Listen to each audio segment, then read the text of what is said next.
Ya, Assalamualaikum warahmatullahi wabarakatuh. Waalaikumsalam warahmatullahi wabarakatuh. Assalamualaikum warahmatullahi Ini wabarakatuh. improvisasi aja tadi saya coba-coba iseng kira-kira masih ada yang bangun, ternyata desainer bangun semua gitu ya.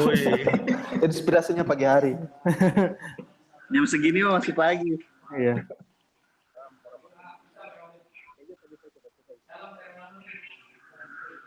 Sorry ya pakai tisu, panas banget di sini. Sumpah. Ini saya pernah aja mungkin nanti buat nanti yang nonton ini kan nanti di save di YouTube. Ya. Saya Boris, desainer di Grab. Oke. Siapa lagi mau kenalan? Mungkin siapa nih yang paling kiri, Bobby? Saya Bobi Hartanto, saya UI UX designer saat ini di Mokapos. Ini yang lain bisa terus. Jadi salam kenal buat semuanya. Lanjut. Ayo next. Saya lagi ya. Kenalkan lagi, nama saya Indra. Dulu saya backend, terus karena di usaha saya ada kekosongan di product design, jadi saya coba mengalih fungsikan skillnya ke product design. Jadi belajar dikit-dikit sih. Kemarin sempat diskusi sama Mas Boris. Alhamdulillah dapat insight-nya banyak. Jadi banyak improve di produk yang saya buat sih sebenarnya. PR-nya banyak ya, Indra. PR-nya banyak dan sedikit demi sedikit udah mulai diperbaikin sih. Ya, belum saya tagih tuh PR. Jadi salam kenal semuanya. Klaskita.com ya, tadi Moka, terus siapa lagi nih? Saya. Ya, Dedek boleh. Satria Foxer. Wah, selamat malam semuanya. Saya Dede Yusuf Satria. Nama lengkap saya terlalu panjang. Jadi Dede Yusuf aja ya. Kayak artis nih. Saya UI UX designer untuk saat ini di Batam, tepatnya di tripsetera.com. Jadi produk kita juga baru launching sekitar tahun 2017 Oktober lalu ya. Nah, di sini saya multifungsi sih, karena timnya juga belum banyak. Jadi UI, UX, front end, borongan lah. Office boy juga? Enggak mas.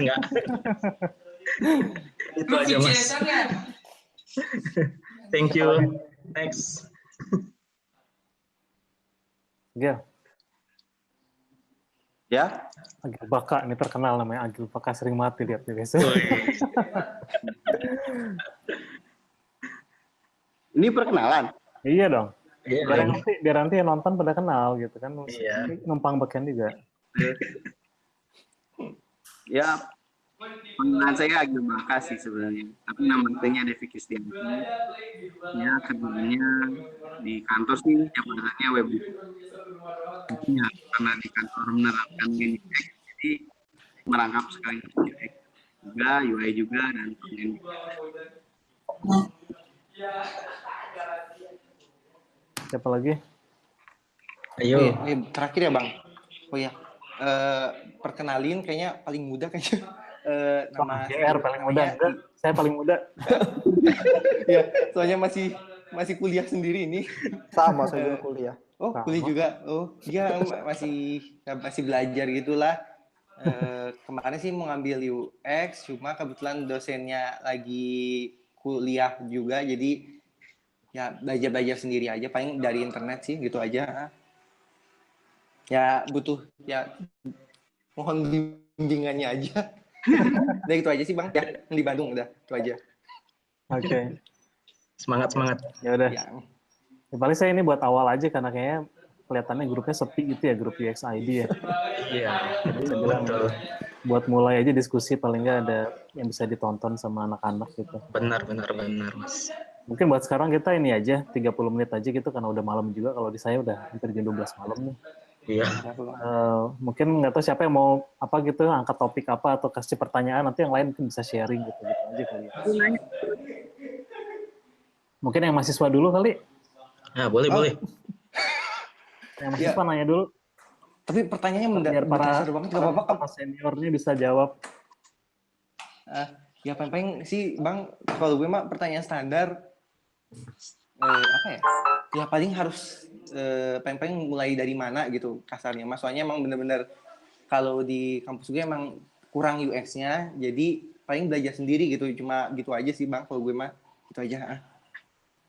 Mungkin bisa bantu gitu, kayak misalnya apa yang harus dipelajarin, terus kayak portofolio apa yang harus disiapin gitu aja kayaknya. Gitu aja sih Bang. Siapa yang mau jawab tuh? Aku cuma nge-share temen aja gimana. Hah? Siapa yang mau jawab? Sok, Gil. Jawab, Gil. Halo, siapa tadi namanya? Siapa sih tadi namanya? Sulis. Sulis. Tio Bang, bisa Sulis, bisa Tio, bebas lah. Jadi kalau menurut pengalaman teman saya, jadi kan dia masih anak SMK. Nah, dulu desainnya tuh nggak terlalu bagus ya. Ini di sisi aku bahasnya di sisi tentang nilainya. Nah, karena dia aktif di forum, jadi dia lebih berpengalaman. Apa sih? Berani ketemu orang gitu, buat langsung belajar ke orang. Kemudian magang di Jogja dan ketemu mentor yang baik gitu, yang bisa mengajar, dan ternyata signifikan banget dari sebelum dia magang kelihatan banget. Jadi intinya pertama yang bisa diambil pelajaran dari ya harus berani showcase gitu, showcase kerjaan kamu, terus minta saran, minta kritik, terus minta diperbaiki dan ketemu mentor yang tepat. Gitu aja sih. Oh, oke Bang, thank you Bang. Oke. Itu Sulis sama saya tadi di mute soalnya paling ribut itu kayaknya tuh tempatnya. Oh iya, sorry Bang, sorry di kontrakan, maaf. Dapat nggak tuh jawabannya? Ada yang mau nambahin nggak tuh? Katanya gimana caranya biar belajar dari mana? Tadi Agil bilang dari ketemu orang, terus mentor, ketemu yang udah pengalaman gitu ya. Ada saran lain nggak? Boleh nambahin? Ya. Boleh. Pengalaman pribadi aja. Dulu sempat belajar UI UX tuh pertama gara-gara suka sama bos. Karena profesi asli sebenarnya bukan UI UX tapi graphic designer. Tapi doyan main CMS, CSS sama HTML, tertarik lah sama UI UX gitu.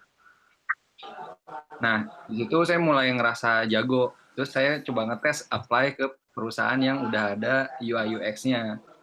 Pas di-apply, alhamdulillah ditolak. Ditolak karena kurang. Di situ saya tahu kekurangan saya tuh ada di sini, di bagian ini. Itu salah satu pengalaman pahit yang cukup memotivasi untuk belajar lagi sih.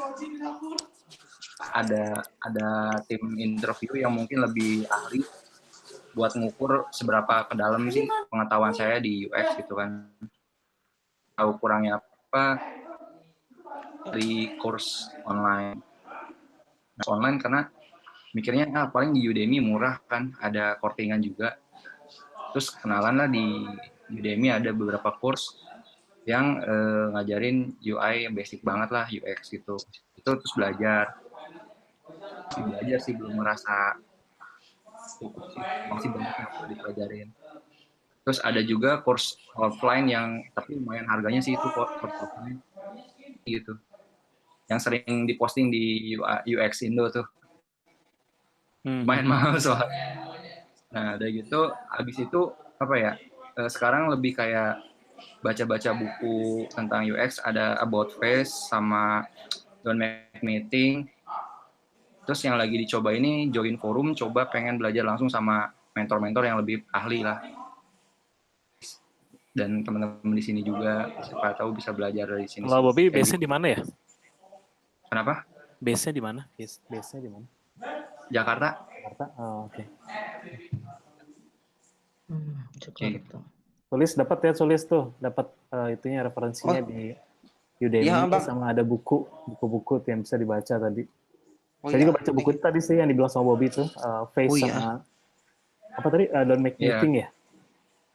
Don't Make Meeting sama About Don't Make Face, Meeting. ada lagi sih di UX, tapi semuanya saya fotokopi dari PDF. Hanya kalau yang Karena About jauh Face emang rada berat sih, yang About Face itu. About Face Referensi yang di artikelnya Bang Boris itu. Ya agak berat, bukunya agak berat. Iya sih. Si Sulis malah stres dia. Enggak, tenang, aman. Aman. Udah biasa ya Sulis ya. Udah biasa stres. Ini sih kalau menurut saya buku cukup relevan gitu sama kerjaan sehari-hari. Banyak banget yang harusnya kayak sesuai jalan idealnya kayak buku ini nih, tapi di kenyataan di kerjaan nggak bisa kayak gitu juga sih sebenarnya. Gimana cara kita nego desain ke ini, ke tim, lebih Iya. kayak ke situ sih. Ini pertanyaannya jangan ditakut-takutin, dia masih belum lulus dia si Sulis, nanti takut dia harus nego segala macam. Tahu realnya gimana? Ya ntar realnya gimana, tanya lagi Lisnya kalau udah lulus kamu ya. Siap. Satu-satu. Udah tuh tadi udah dapat buku, dapat course online banyak. Terus kalau di ini kan di online banyak nih, ini ditandain aja nih orang-orangnya nih, ada si Bobby, ada Agil, ada Indra, ada Dede, tuh ntar langsung ditembak aja tuh tanya di Facebook. Oh, wow. Ada list buku beberapa bisa di. Udah kejawab belum tuh, Sulis kejawab nggak? Kejawab, jelas. Makasih ya Bang semuanya. Sama-sama. Om lagi. Sama. Orang kita hampir seumuran. Sulis nggak nampak mukanya. Ada yang mau ini nggak bahas topik lain lagi? Pertanyaan apa? Ada sih. Kang Boris saya pertanyaan. Oh Bobby, oke. Sebenarnya kan, oke nih saya udah belajar tentang inilah UX UI, masih entry lah. Tapi kalau di perusahaan sendiri strukturnya itu gimana ya? Dengan integrasi dengan tim produk, dengan tim engineer, dia tuh ada posisinya ada di mana? Terus hierarki ke atasnya dengan hubungan dengan si levelnya gimana gitu sih? Kalau yang saya tahu sih beda-beda ya, tergantung perusahaannya juga. Kalau misalnya masih startup ya biasanya startup tuh 2-3 orang lah, biasanya ada CEO-nya, ada CTO-nya biasanya gitu ya, terus ada CMO gitu ya. Kalau desainer ya biasanya sama produk, biasanya di bawah CTO sih, macam-macam. Kalau di di perusahaan yang udah mature gitu, biasanya desain itu sendiri, langsungnya reporting ke CEO, jadi beda-beda sih. Ada juga yang reportingnya ke produk. Atau saya di Rakuten head design itu reportingnya ke VP produk. Jadi beda-beda. Nah, cuman kalau misalnya bisa tentang kerjasama gimana ya, idealnya kalau UX designer itu kan jadi jembatan ya antara user, bisnis sama teknologi gitu. Jadi posisinya dimanapun ya tugasnya sama tetap buat cari sebutannya sweet spot gitu antara user desirability, business visibility sama tech visibility sama business viability gitu. Jadi ya tugasnya sama sih. Cuma kalau misalnya udah lebih besar ya itu makin berat ya negosiasinya segala macam. Iya. Kalau misalnya pembagian role-nya di tim gimana ya? Kayak ada researcher, ada designer, ada UI designer. Itu ports-nya beda-beda gitu gimana? Itu kalau kayak si Dede Yusuf tuh dia punya 3 personality. Dia katanya 1 orang dia jadi UX di front end, apalagi deh? Front end, UI, UX semua deh. Oh iya, sama tadi office boy gitu kan, ada 3 gitu. Astagfirullah. Nah, tapi kalau misalnya yang udah desainnya timnya udah ini, idealnya ada UX designer, terus ada visual designer, ada UX researcher, terus ada UX engineer yang bisa kerjanya bikin prototype. Prototype-nya yang live gitu, yang datanya beneran. Oh, maaf saya potong Mas. UX engineer. Jadi dia kerjanya bikin misalnya prototype tapi yang ngambil datanya asli gitu. Karena kadang-kadang banyak yang case kita misalnya bikin aplikasi misalnya buat directory restoran gitu kan ya. Iya. Nah, kalau kita bikin dummy-nya aja kan, kalau kita bikin misalnya restorannya yang di sekitar apa namanya Semanggi gitu, nanti pas kita tes misalnya ke daerah Kalibata gitu kan, restorannya harus berubah juga kan datanya. Jadi itu biasanya pakai UX engineer biar datanya live, misalnya ngambil dari Foursquare gitu atau dari Google. Udah startup yang lebih mapan ya kayaknya. Kayak gitu biasanya kayak gitu. Kalau enggak ya yang semuanya ngerjain segala macam gitu. Oke, hadir. Termasuk research. Yang udah mapan pun kadang-kadang sendiri juga, kayak saya di Grab ya masih ngerjain research juga gitu. Karena tergantung kondisinya juga gitu ya, bandwidth kerjanya. Walaupun desainernya ada puluhan. Halo? Ya. Itu kayaknya share deh gimana bisa masuk Grab, atau awal mulanya masuk Grab gimana kok langsung wow gitu. Oh, kok langsung di Grab kan nggak ada ceritanya gitu. Bisa ceritain ya kok bisa jadi di Grab gitu. Aku kira bakal fokus di UX Circle itu loh di Bandung. Ini kenapa jadi ngomongin saya ini? Bisa nih. Maklum Mas kan mentor. Itu nanti aja lah, gila. Oh sih. Jadi ya gitu deh, nanti deh ngebahasnya. Mas, mau tanya dong, Mas Boris. Ya. Pernah dengar flywheel effect nggak? Dengar apa? Flywheel effect. Nggak tahu apaan itu. Itu salah satu dari UX juga sih sebenarnya. Nggak tahu tuh apa cerita mungkin kita. Ayo. Itu lebih ke apa namanya? Kayak feedback loop-nya sih, feedback loop dari usernya. Gimana tuh caranya? Flywheel effect itu kan bagian dari network effect ya. Saya baru ngeruntun belajarnya sih. Yang kemarin kan dari habit forming tuh, belajar dari habit forming. Terus dari habit forming ternyata berkaitan dengan sama network effect. Dan network effect ternyata dari bagiannya itu ada namanya flywheel effect, sama kayak mirip-mirip habit forming sebenarnya. Di flywheel effect ini. Bedanya apa? Tapi bedanya itu lebih ke, kalau dilihat sekilas sih, kalau dari belajar dari Amazon, si Amazonnya, flywheel Amazon, dia lebih kayak nge-treatment si usernya sih. Gimana caranya dia biar lebih confidence lagi pakai si produknya si Amazon. Oh. Dapat dari mana tuh? Apa? Boleh kasih referensi lah. Awalnya sih lagi belajar network efeknya Amazon awalnya. Jadi ternyata setelah diperdalami si network efek Amazon, ternyata si Amazon itu gede gara-gara Amazon Prime-nya. Bukan karena produk-produk lain. Jadi si Amazon itu bikin Amazon Prime buat memperbesar cash flow dia. Jadi cash flow si Amazon itu lebih besarnya di Amazon Prime sebenarnya. Nah, dari Amazon Prime itu, hasil dari Amazon Prime, dia ngesubsidi ke beberapa produk Amazon, kayak AWS, terus kayak kayak e-commerce-nya. Nah, itu dari hasil si Amazon Prime itu saling subsidi. Nah, dari subsidi itu dari Amazon Prime ini, dia ada lagi satu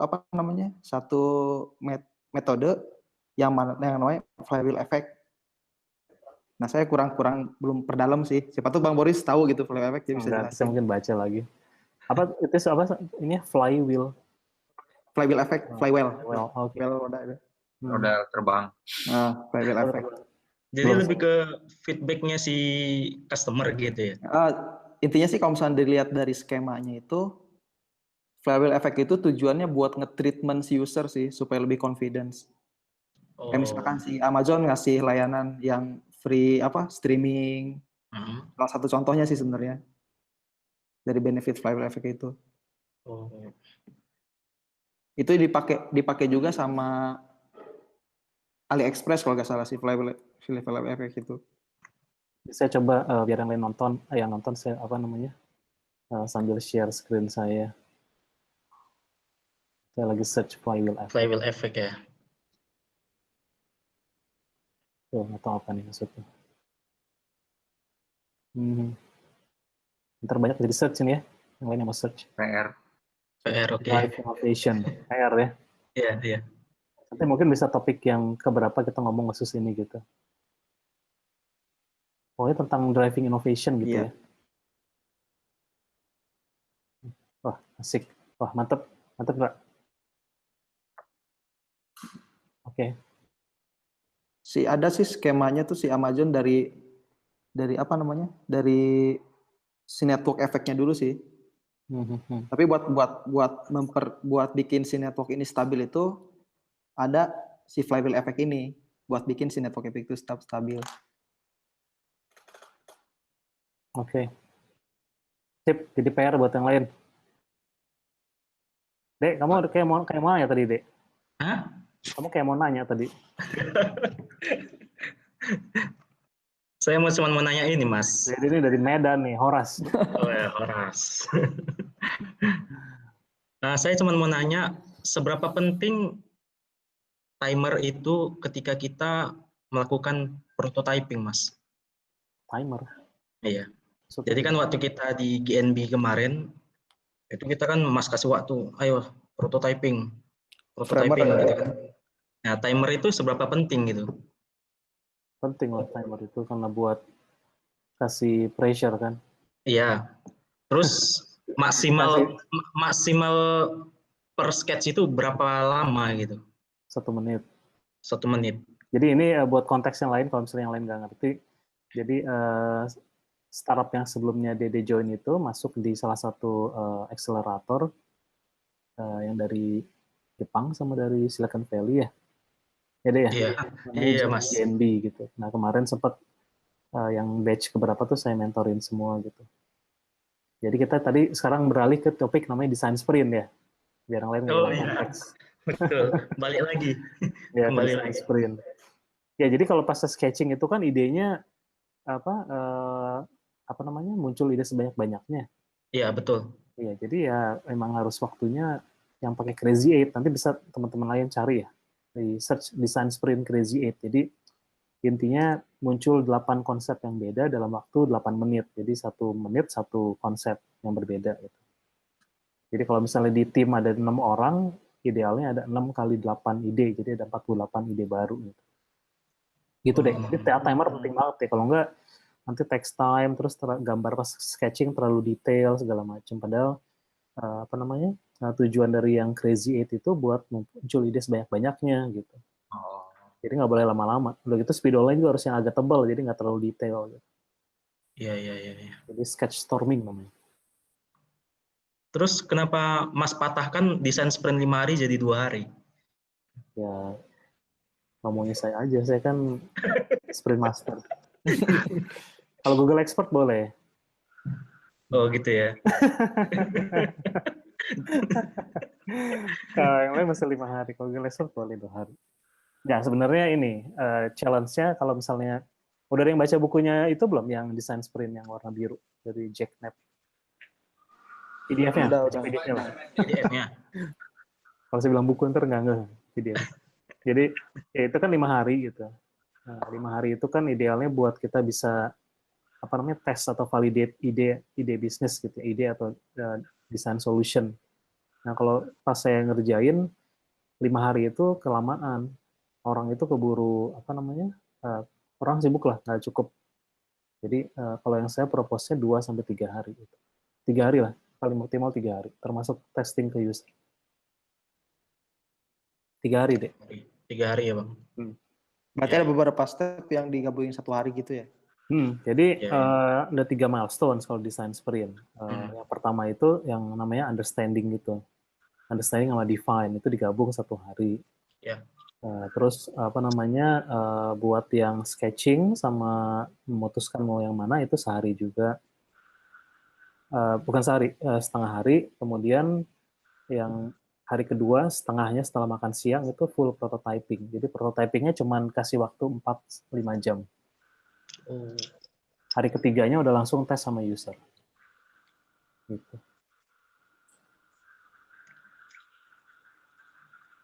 Mantap. Semua nggak dengan design sprint. Nanti bisa cari aja di search aja design sprint.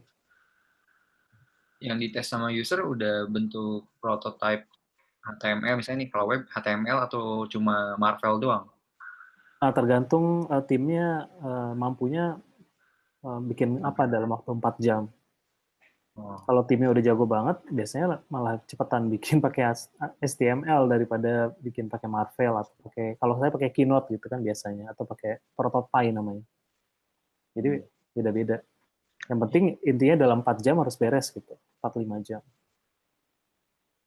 Dan punya bahan yang bisa dites buat hari ketiganya. Enaknya udah punya guideline, coba kalau bootstrap untuk prototyping kayak gitu. Udah ada ya? Ya. Oh iya Bang, gimana tentang itu apa desain sistem language itu loh? Aku masih belum ngerti ya penerapannya deh. Design system language. Ya pokoknya intinya sih sebenarnya apa namanya, kalau misalnya scale-nya udah besar gitu, misalnya kayak Grab gitu ya, apa namanya, kecepatan buat bikin sesuatunya udah nggak boleh lagi pusing tentang masalah harusnya warnanya apa, komponen misalnya button-nya apa, yang paling gampang button lah. Atau misalnya kalau kita bicara kayak material design ada card gitu kan, itu udah harus nggak boleh dipikirin lagi, udah harus punya kayak standarnya gitu. Itu paling gampangnya desain sistem. Jadi tinggal di reuse, istilahnya reusable component. Autonomic design. Jadi atomic design emang dibikinnya emang per mulai dari komponen gitu. Jadi kayak bisa di card itu ada button gitu kan. Misalnya yang tersedia misalnya. Terus bedanya sama guidelines gimana? Hampir mirip, cuman kalau udah bicara tentang desain sistem udah udah bicara tentang reusable component, terus misalnya paling gampang kalau misalnya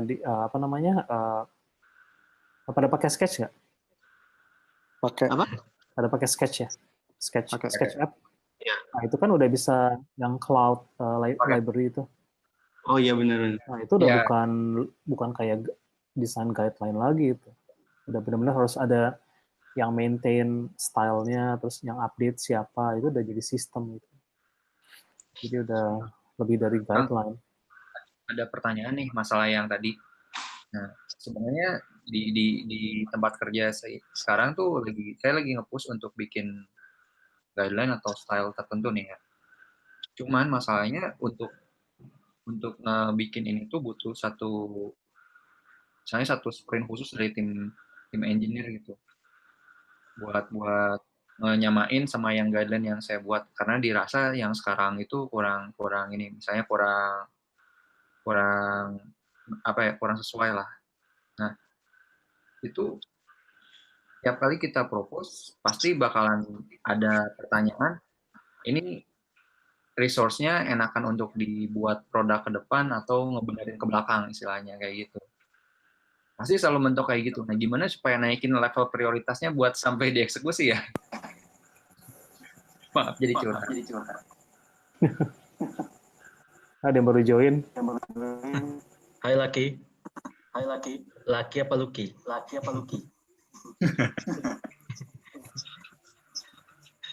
Ini ada yang kayaknya ada yang buka sambil jadi muter-muter.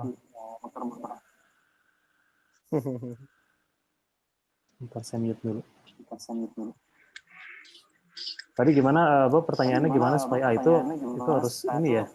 Emang harus balance ya selalu kalau kita bikin prioritas produk yang emang selalu ada namanya UX debt gitu ya.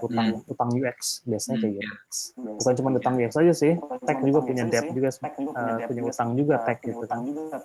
Jadi emang harus diskusi alokasinya gimana gitu. Karena misalnya saya pernah waktu salah satu perusahaan yang saya pernah join itu ya ada 25% misalnya buat yang benerin yang dulu, terus 25% buat cleaning up, 50% buat inovasi. Jadi tergantung harus di drive dari kesepakatan semua juga gitu. Kira-kira mau kayak gimana? Jadi alokasi waktunya juga sesuai. Tadi seperempat misalnya buat benerin bugs, terus seperempat cleaning up. Misalnya kalau kita bikin kayak CSS gitu kadang-kadang cepat misalnya gitu ya. Jadi pengen bikin misalnya pakai CSS-nya biar lebih kayak lebih teratur gitu. Jadi itu termasuk bukan bug, tapi benerin code. Terus 50% buat inovasi itu buat yang ke depan. Itu harus diskusi sih. Kira-kira gimana? Mantap. Dan resource harus cukup juga ya. Kalau sendirian mah kayak si Dede nggak apa-apa sih. Sama aja sendiri kan diskusi ya, ngomong sendiri. Sudah. Pertanyaan terakhir. Ya. Boleh nanya lagi nggak? Ya, boleh lah. Biar ada yang didiskusikan. Jadi gini sih Kang, kan kita punya satu halaman, misalnya halaman spesifik. Kita tahu untuk halaman ini itu suatu button itu nggak bisa ditempatkan sesuai dengan halaman yang lainnya gitu. Berbeda halaman ini. Padahal kita udah bikin halamannya sesuai sama konteks kegunaannya, pasti bakalan selalu didebat. Ini nggak sesuai dengan halaman yang lain, gitu. Ini bikin desain nggak konsisten dengan halaman yang lain gitu. Padahal kita tahu desain yang kita buat itu selangkah lebih baik gitu dibanding dengan halaman-halaman yang lain yang menggunakan desain yang standar yang salah gitu. Itu apakah inkonsistensi itu dibenarkan atau kita harus konsisten dengan desain yang salah di belakang? Ada yang mau jawab dulu nggak tuh? Orang bantu jawab deh. Boleh. Kalau kalau dari pengalaman sih inkonsistensi dalam desain tuh disalahkan sebenarnya sih. Jadi kalau misalkan kalau mau bikin desain kan ada guideline-nya ya. Ada guideline-nya yang singkat itu yang kita ikutin sebenarnya. Jadi kalau misalkan ini salah. soalnya kan kalau di agensi itu ada namanya mood board kan. Si mood board-nya itu harus konsisten gitu dari depan sampai ke belakang. Kalau misalkan dia beda si desainnya walaupun lebih baik dari desain sebelumnya, itu kesannya si user itu berada di aplikasi yang berbeda, bukan di satu rumah. Belajar dari beberapa aplikasi besar sih, kayak misalkan Google, kayak Facebook dan lain-lain. Itu kalau misalkan kita masuk ke ke halaman admin advertising, itu rata-rata semuanya konsisten desainnya. Jadi kita walaupun pindah ke halaman manapun, kita merasa baru ini masih di bagian admin panelnya advertising misalnya. Kayak gitu sih. Okay. Lebih ke experience user juga sih. Contohnya gini ya, ada satu contoh. Bedanya di mana gitu. Satu, punya guideline nih, misalnya kita nggak punya label dalam input field. Kan bikin membingungkan user gitu kan. Kalau kita pelihara yang kayak gitu kan. Ada input field, sedangkan halaman itu full of form, placeholder dijadikan input field contohnya. Gitu kan. Misalnya kita bikin satu halaman lagi, cuman beda peruntukannya.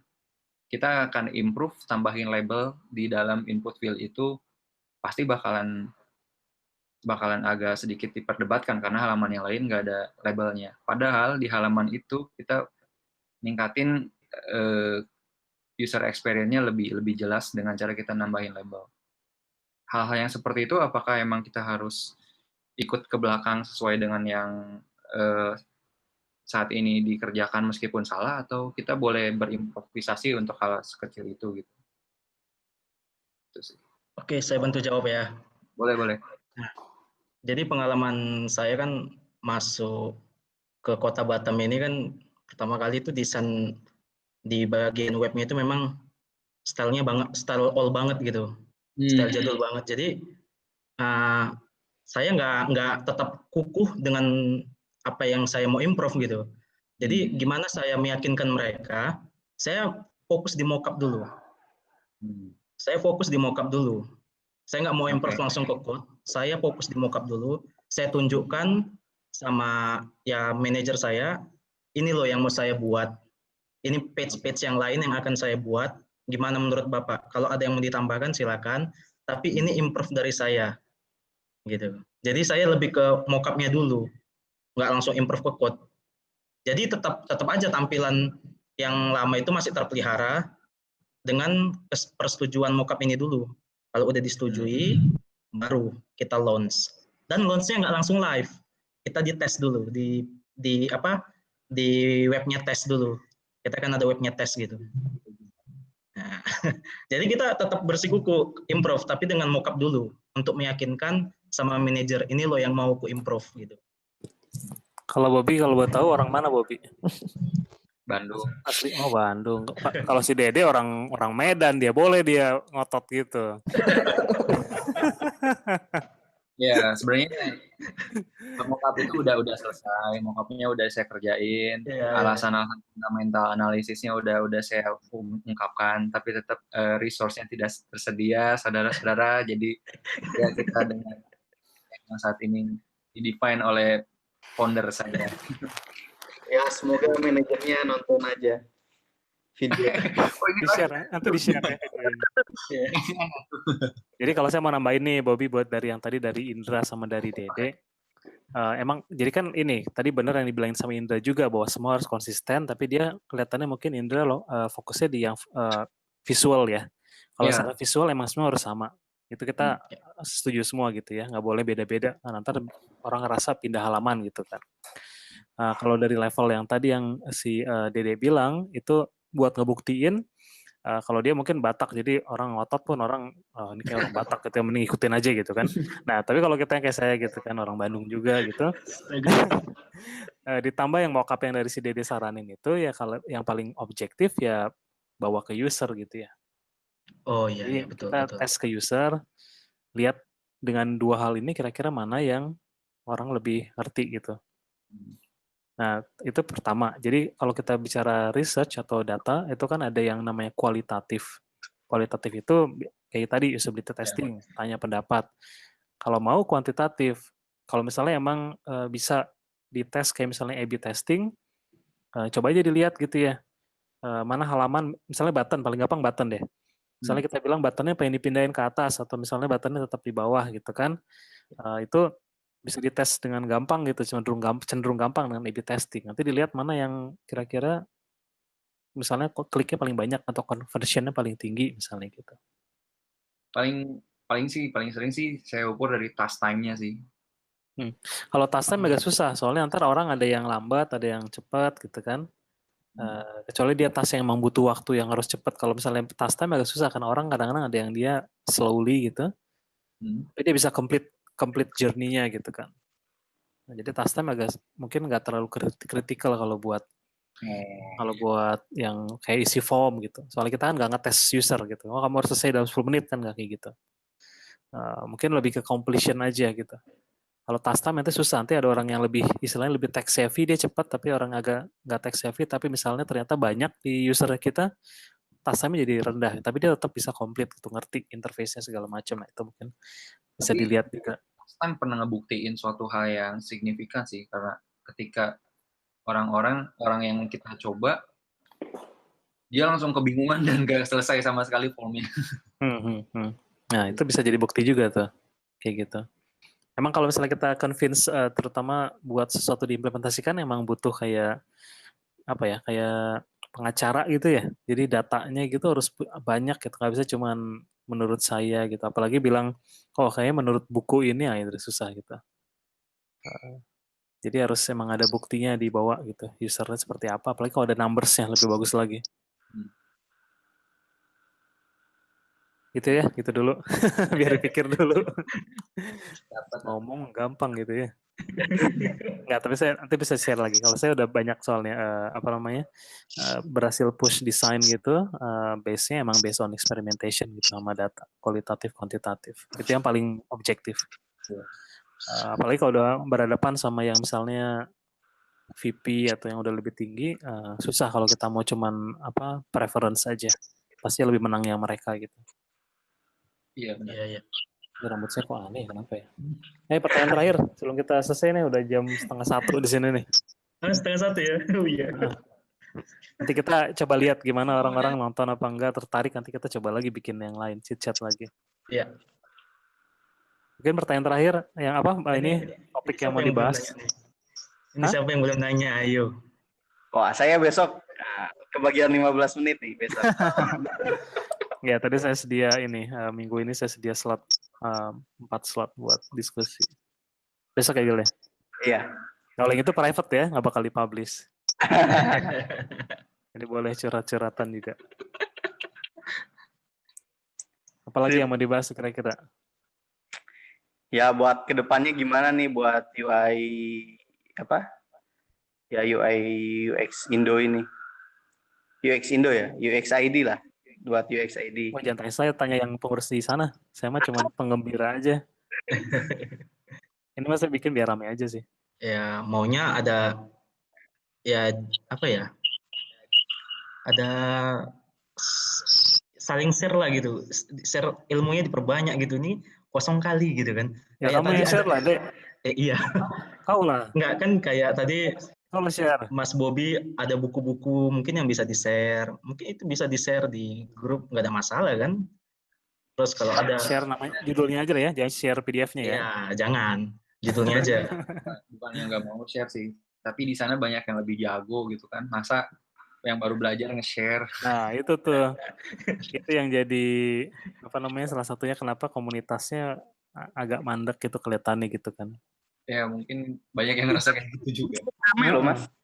Hah? Mas, di Slack kan ramai kalau bahas apa gitu. Iya, di Slack rame ya, tapi kurang banyak yang nggak ikut juga di Slack kali ya, cuma sedikit orangnya itu aja kali ya.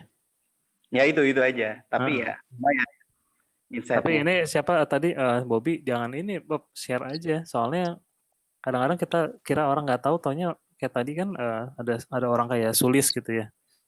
Tidur dia, Sulis kamu tidur ya? Belum. Tidur dia bener.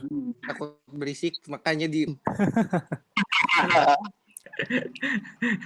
Jadi kalau sharing sih nggak ada ruginya gitu.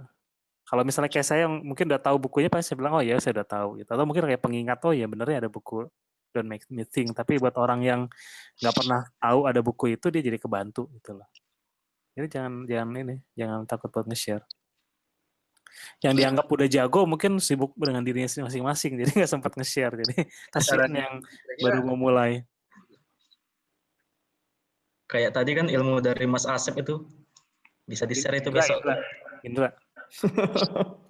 Panggilannya Indra, jangan Asep kamu. Ntar kamu saya panggil Ucok nanti.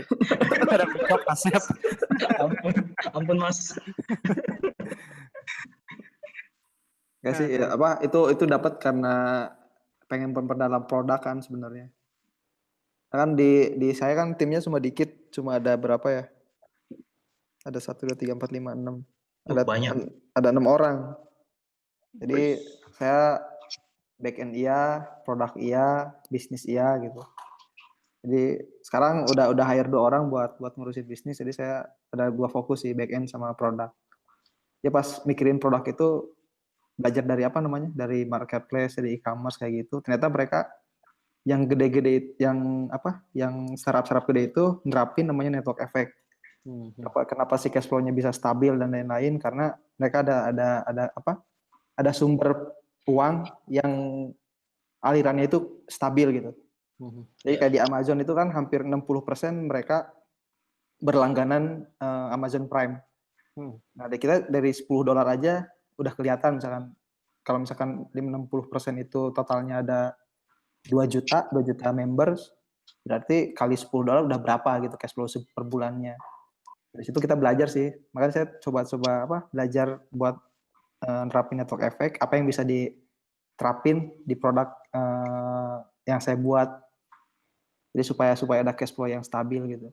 Itu juga saling menyangkut sebenarnya sih antara produk, user experience, macam-macam sih dari network effect itu. Ya berarti yang desain chat yang ketiga Indra bicara tentang network effect ya.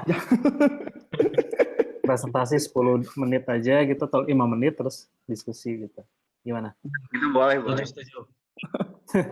Oke, Indra ya? Dikit sih tadi belajar sambil belajar aja sih. Ya, pembuka juga ya biar semua ini karena saya aja baru dengar kan. Iya. Saya selama ini pakainya itu terus yang si habit forming. Iya, habit forming saya juga pakai sih. Lumayan sebenarnya yang habit forming. Yang susah itu implementasi di triggernya sebenarnya. Gerbang-gerbang masuk ke perangkap itu yang susah. Habit forming. Saya juga agak take time sih buat ngatur strategi buat perangkapnya itu sih. Itu kayak topik lain lagi tuh ya belajar.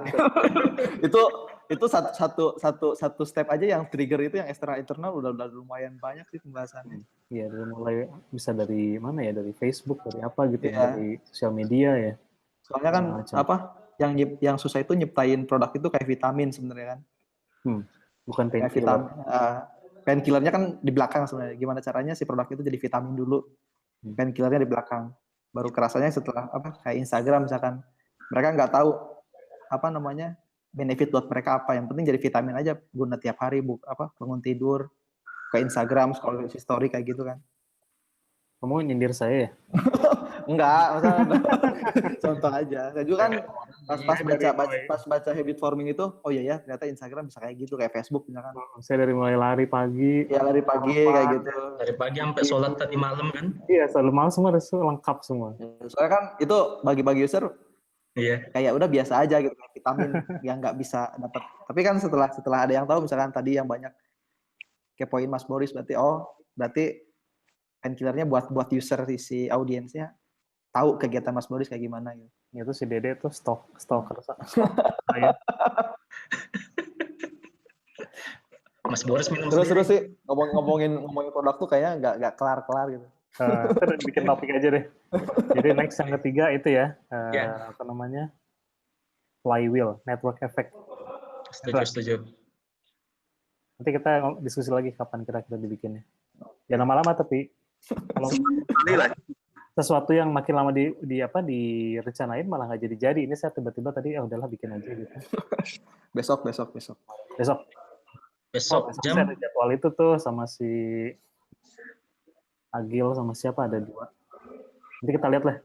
Nanti kamu trigger aja ya, atau konteksnya ntar gimana kita mulai. Oke, di WhatsApp deh. WhatsApp ya, ada ya? Ya, tersenet aja gimana. Ini Bobby kayaknya ada pertanyaan lagi nih, termenung gitu. Iya. Acara di Bandung kapan lagi ada ya? Nah itu mah harus tanya pengurus Bandung tuh si Bayu. Di kantor saya ada kan? Bayu Bagja sama Pengen kenal sama anak-anak Bandung aja sih. Bulan depan ada nggak bulan depan? Itu di Facebook group ada yang reply message saya tuh Bayu Bagja sama Dayang itu dari Bandung. Banyak event ya tentang UI UX. Jogja loh udah jarang ada. Kapan Jogja lagi, Bang? Di Jogja bukannya banyak ya? Sering. Sekarang jarang ya. Sering sih ke Bandung kalau weekend. Udah nggak usah ke Jogja, ini ngadain ini aja, live ini aja. Iya, lebih lagi nih. Kita tertolong yang warga Batam. Iya, Batam sendirian terus kayak si Dede. Harus ke Singapura dulu jumpa Mas Boris. Deket lah, cuma sejam, 2 jam. Itu saya bicara di Google, si Dede datang. Jalan mulai deh kamu dari itu deh ya. Nyasar. Hemat jadi jalan. Oke. Udah gitu dulu aja. Ya, sip. Thank you semua. Makasih semuanya ya. Ini saya publish di YouTube ya. Ya, assalamualaikum. Terima kasih Bang semuanya. Next ya, Hendra ya. Oke. Allah.